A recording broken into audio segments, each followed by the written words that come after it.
So the next step is we need to put one of these sanding beams. These sanding beams have a 12-inch radius, and they're sticky back sandpaper. That's part of the kind of the sandpaper kit that you saw on the storefront at guitarbuilding.org. I generally like to put mine up in one of these vices because it's up a little bit higher, but you can choose different adjustments based on your respective height. So clamp that up there, and we're going to start sanding. Okay. So you really got to kind of put your body into this thing in order to really start making some cuts. This is 120 grit sandpaper that's on here right now.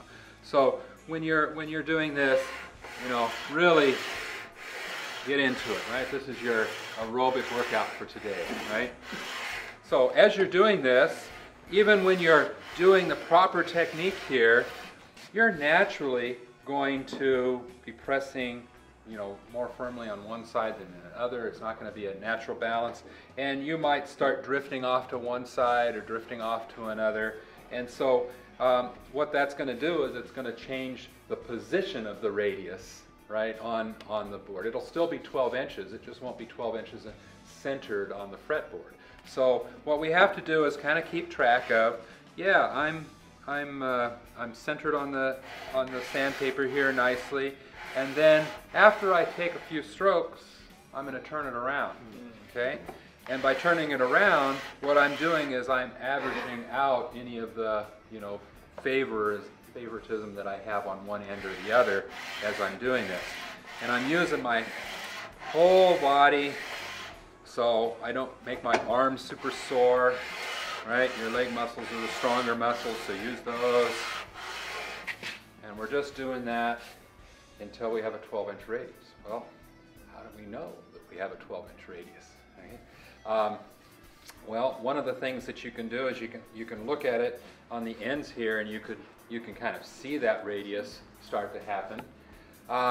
And while I'm saying that, I want you to note that these distances, these little thicknesses here and here, should remain the same.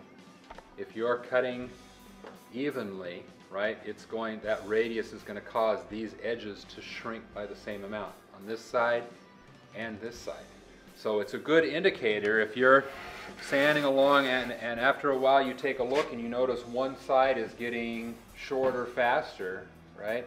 That means, oh, you're going to have to maybe focus more of your weight on the side that isn't cutting as much, right? So, and you can do that early, but you can't do that late. Once the wood is gone, the wood is gone, right? So what you want to do is kind of keep an eye on those. Look at those. Yep, it looks like it's still even, and keep going. And then flip sides and keep going.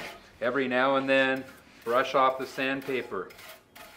As the resins in the wood start to accumulate and fill up the pores of the sandpaper. So we're doing that. We also have these gum sticks that are useful for cleaning off the sandpaper.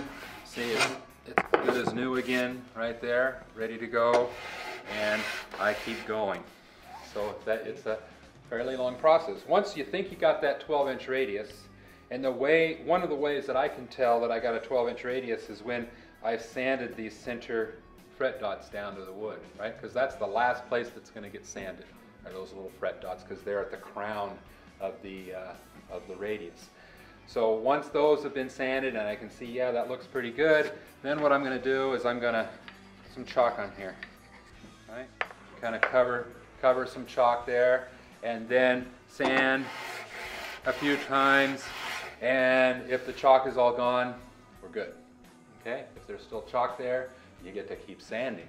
Okay? Once you've achieved that 12-inch radius and you've tested it with the chalk and it's all good, then we have a couple of sanding beams. Yeah. Painter's tape on them. They have fine paper on them. Yeah. And so a few strokes with the fine paper just to clean out any scratches or such that might be in there. Okay?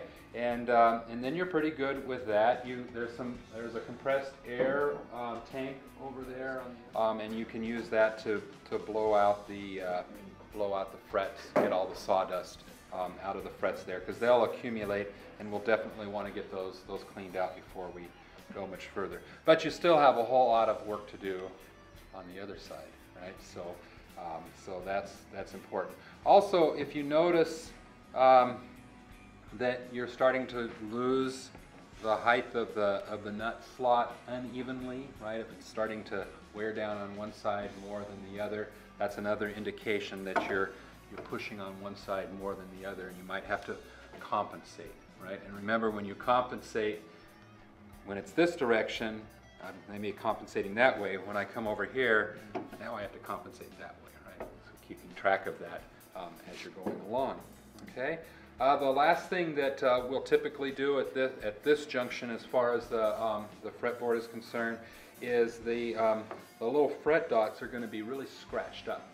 Okay, they're not going to look very good. They're going to look pretty dull from the sandpaper. So we've got just some little razor blades, and I don't think I have them out yet, but I'll get some little razor blades. And you can just use the razor blade like a scraper and just scrape across that fret dot, and it'll just be shiny black again, or shiny white if you're using the white ones, right? So, so just a little scrape on those, and those will clean up those fret dots, and they'll look great. All right.